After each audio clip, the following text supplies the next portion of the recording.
Civil servants' rights to participate in politics have been a contentious issue with varying perspectives and regulations across the country or countries across the world. In Nigeria in particular, civil servants have the constitutional right to participate in politics, including joining political parties and contesting elections, provided they resign their position 30 days before the election. However, to maintain the integrity and impartiality of the civil service, some restrictions apply.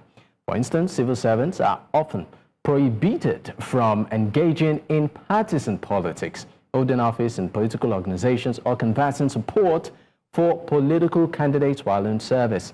They're also restricted from speaking while they're also in service. Well, joining me to discuss on this is Amechi Asugwuni, as a former deputy president of the NLC. He joins me live in the studio. Thank you for your time. Thank you. Welcome back. All right, it's great to have you once again. Let's get into this conversation. I mean, the blurry lines here between the civil service, their rights, and some of the issues that they're facing. But as a result of their, what I call it, oath of office now, they have to remain silent. You know, I think we are getting it wrong, or possibly the recent comment from the federal government, I want to say, is being misconstrued, because no policy can dominate the constitution of Nigeria. And the right of citizens to participate in politics is enshrined in the constitution. It's a central point freedom that is given to all. There is no limitation when they say right to associate, right to assemble, right to organize, right to belong to any organization of your choice. And political party is also registered in that same procedure. You go to CAC to seek registration of any organization whatsoever. So what I think they are trying to do is, you cannot eat your cake and have it. You know, for you to be in any office, public office, you must be willing, available to serve the people. And you cannot be reporting as governor at the same time a staff of the same government. So there must be a disengagement at a point to allow for focus and even possible achieving the result in which you are meant to go for. But I tell you, there shouldn't be and there cannot be restriction of any individual in Nigeria from participating in politics, because right to vote is as important as right to be voted for. So if I can vote for you to be in office, you can also vote for me to replace you when the time arrives. But the condition, I mean, it's not saying you can't vote as a civil servant, it's just saying that you need to relinquish your position in government as a staff of the government before running for public office. This policy has been so, to the best of my knowledge, in my experience in trade union, colleagues that have, including the incumbent governor of Kogi State, who were together in NSC, and before he stood for that election for governorship, he tendered a resignation from his current office as a teacher, and eventually he won the election. So the idea of applying for leave or going on resignation, as the case may be, it has to be a choice. Because I believe also that if government is saying... You're saying it should be a choice and not mandatory. Is that what you're saying? It's a choice for you to choose what you want. Don't forget, to be voted for is a choice. Even to vote is a choice. But the reason we encourage mass participation in politics is to the extent that making choice of who should lead you and your family is a key decision that you shouldn't live in that of any other person without involving yourself. But to present yourself as to be the sacrificial lamb, as the case may be, because leadership is supposed to be for service and not benefit.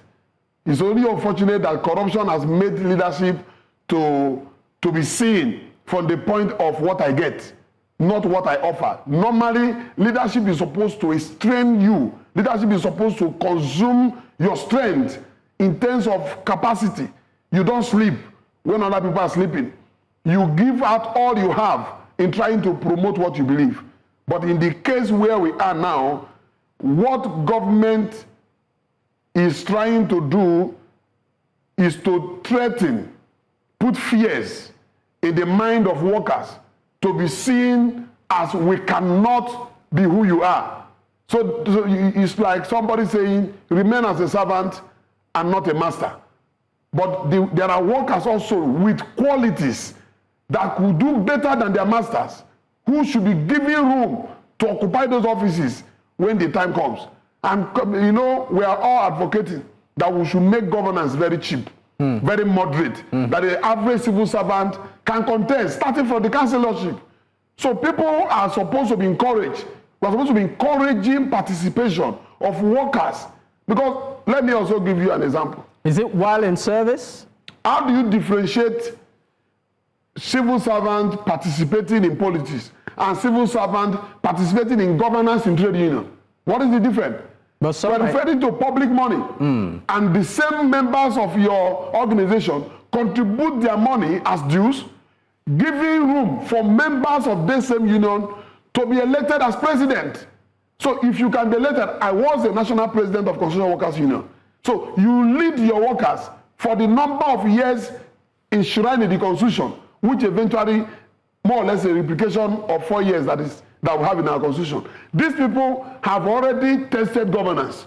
So that is why you see average trade unionists that indeed participated in governance is good in interrogation, because we cannot accept it except we believe it. The best way to even search out these leaders is among the workforce. So I believe that a worker is already a leader by virtue of their participation in their organization. So you can't resist such person from participating in governance when already Constitution has approved industrial union existence. Just to get you correctly, so are you advocating, so that we can move on from this, are you advocating that clause that says before, as a civil servant, before you can run for public office, you need to resign your position in service first, and then pick up whatever, whether it's the ticket or the form or whatever it is, and join a political party? Are you saying that clause should be expunged, should be reviewed to ensure that, okay, even while you're still working with the government, you can choose to join a political party, you can choose to run for office? No, is that for purposes of integrity, for purposes of consistency, and even avoidance of compromise, whoever that want to run for office, such as public office, should resign his position to avoid using that same office as an advantage. All right. Just also to talk on another pivotal issue, which affects quite a number of them, and that is the fact that some of them, by virtue of their job, there's this strict balance that says civil servants are often seen and not heard. So quite a couple of times, they have challenges from remuneration to welfare, but because they have signed that part of the agreement or undertaking they have with the government is to be silent, to really not talk, they seem to suffer in silence. We saw recently the activists, Amechi, trying to advocate that police, it actually did lead a protest for a better welfare for police officers. Some of them that even joined were retired officers, not even serving once because of the virtue. So I want you to speak on that. How best do you think civil servants who maybe are not comfortable with the conditions of service can voice out, maybe even join protest, and not be seen as deviants of the government? Yes, people in essential service like police and other government parastatals where you have the road safety and all the rest, and they have restrained them from organizing themselves to belong to a trade union, because that is the beginning of right to collective bargaining. Now, the problem we have in Nigeria is the people you have said they should not participate in getting their wage negotiated and their welfare. You that's supposed to do on their behalf has taken undue advantage of their silence, so making the police and whoever you refer to in that corridor to not believe that whatever they get, that is why you see the corruption we find in their sector. People don't renew their vehicle. They believe if I give a policeman 200 naira, 500 naira, I go my way, it does not matter. Whereas that is also an hindrance to income revenue of government comes through renewal of those papers. I want to advocate that workers such as police, workers in the military, should have a tenure wage review in law, such that it's no longer at the mercy of the president or the department of the ministry or any agency that's given such duty. Look at the recent move by the Revenue Mobilization and the Physical Location. RAMFAC. Yes, the commission. They are making effort now to review wage for political office holders. Yeah. I don't have a problem with that.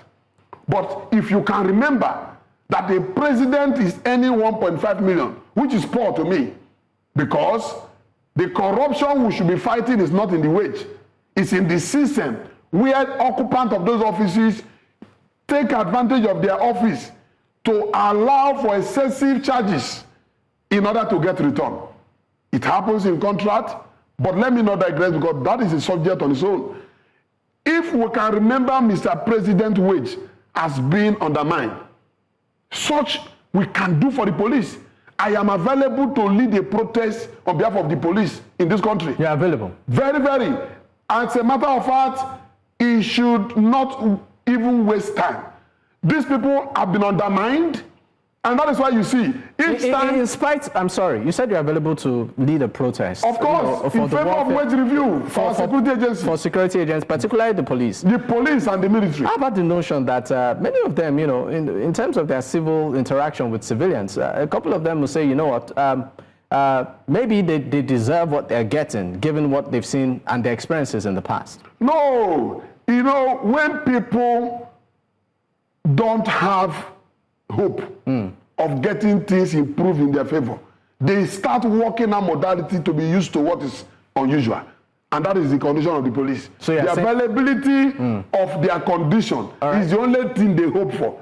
And I believe we can do better for the police, including negotiating for them. So you believe, in just one word, so you believe that better welfare of police officers would make them more civil, more likable? It will go beyond making them civil, but decent. In such a way that issue of corruption around the fence of the operation is minimized, if possible reduced. All right, we'll go on a quick break. When we return, we'll definitely be taking our parting thoughts on this topic. Stay with us, we'll be right back.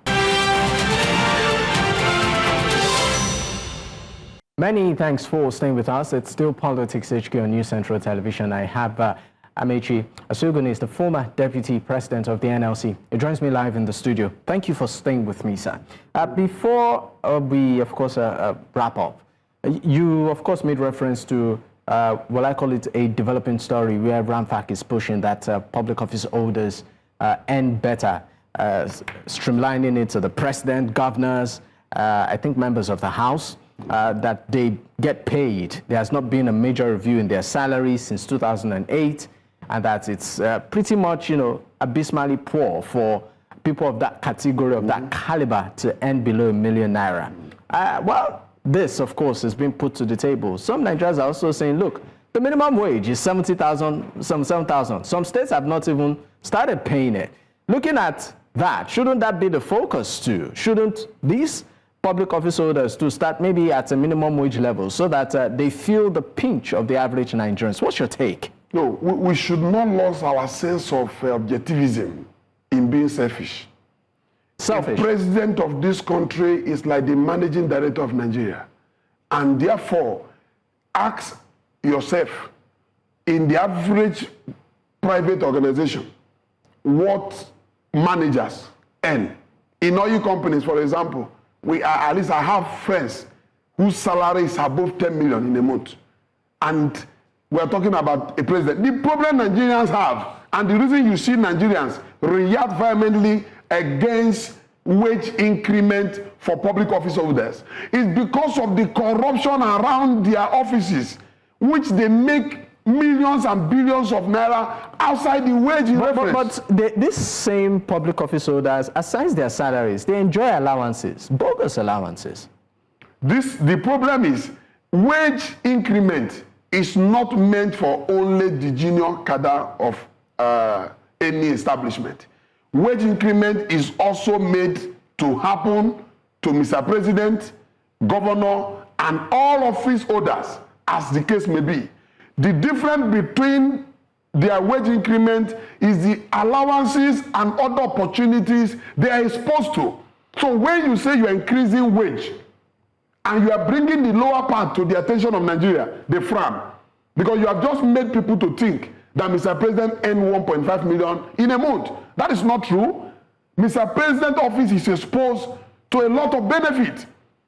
And therefore, if we are making this law as a way of Mr. President having donated certain privileges into the purse of the nation, and therefore he goes home with 10 million as wage, I don't have a problem. But in this case, you are increasing the wage of Mr. President.